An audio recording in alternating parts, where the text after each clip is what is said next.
Thank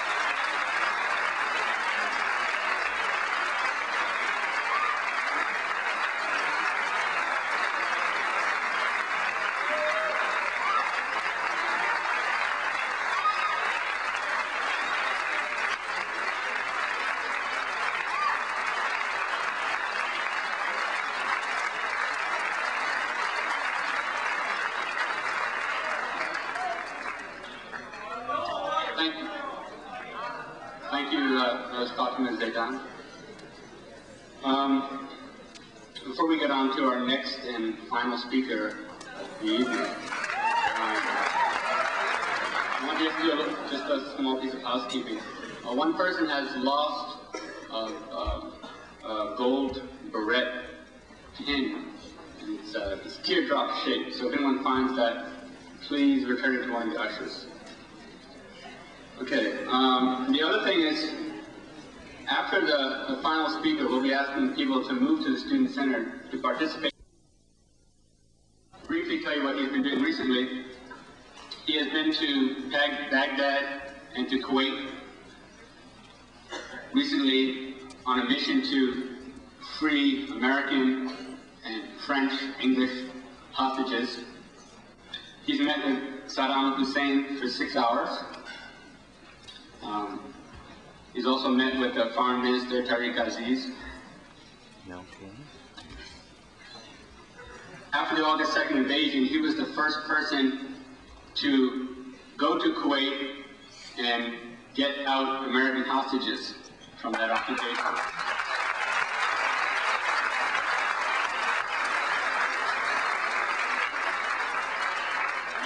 He has been spending a good amount of his time trying to facilitate a peaceful settlement by trying to get both sides of this dispute to sit down. He participated in civil rights activities in his childhood, and in fact, he did participate in the Selma to Montgomery March. I found out he was only a small child. Commitment at an early age. He is currently the senator from the besieged state of Washington, D.C. I don't know if people know that right now he is waging a heroic battle to finally get the people of Washington, D.C., many of whom are people of color, to actually have a say in the governance over themselves. They do not have representation in the House or the Senate.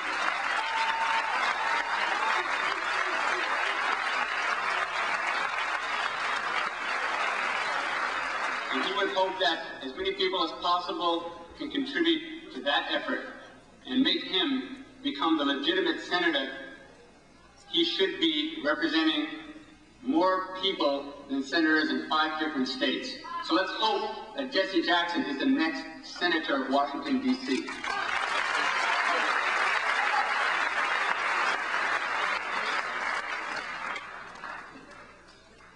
Okay, I did not want to get into a long thing about Reverend Jackson, the senator from Washington. He has a long history in not only civil rights, issues of racial justice, but he has been perhaps the leading national spokesperson, a supporter of grassroots organizations, unions, women's groups, you name it. He has been there for poor people, and I think we're really honored to have the Reverend Jesse Jackson speak to us now.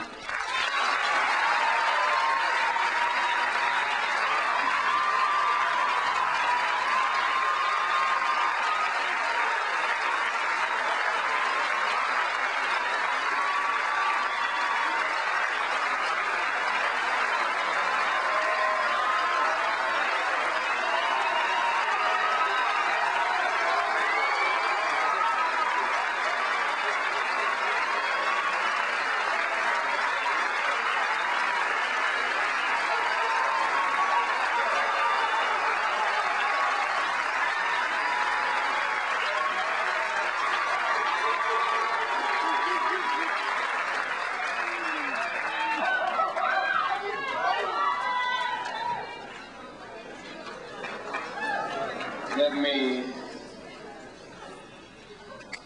express to you tonight my sincere appreciation to the organizers of this event for allowing me to participate in this historic event, which could literally save the whole world. Tonight, you are at the center of the universe and can determine its course by tilting the axis toward peace and away from war. I want to announce that this week MIT is inaugurating the MIT Peace and Justice Center. You'll be called upon to join in efforts for peace. There'll be a whole week of activities where there will be organizing and the education of people against war in the Gulf, pursuing alternatives to war. Tonight, there will be the inauguration of the Peace and Justice Center. Immediately upon the conclusion of this program, we urge you tonight, when we will have finished, to march with us to the building next door that the whole nation might see, and other campuses might grasp your spirit and make centers for peace and justice on every campus around this nation, yes, around this world. Good to be connected.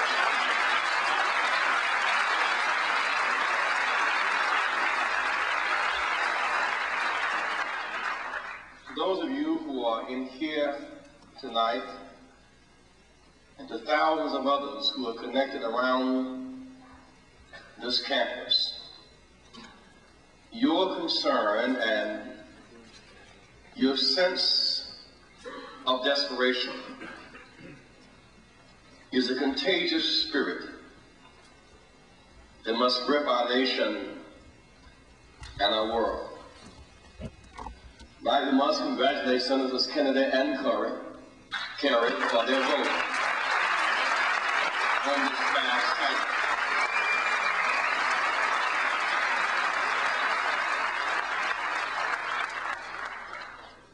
When we think of Dr. Martin Luther King Jr., tonight is the eve of his 62nd birthday. Tomorrow should be a day for worldwide celebration of the birthday of the apostle of nonviolence and peace. Not the day for showdown, for world war, while we hold our breath, bated breath, of world peace. Peace and justice are indivisible. As we pursue this quest to change our nation's political mindset, as I painfully reflect upon the voting this past Saturday, we lost the vote in the Senate by the margin of defected Democrats. One Republican Party is enough.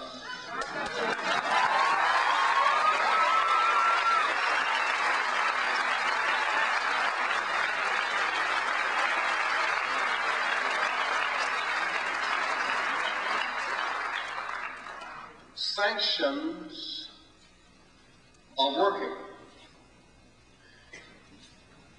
What's the rush for the artificial date, January the 15th? There was no cutoff date to end apartheid in South Africa.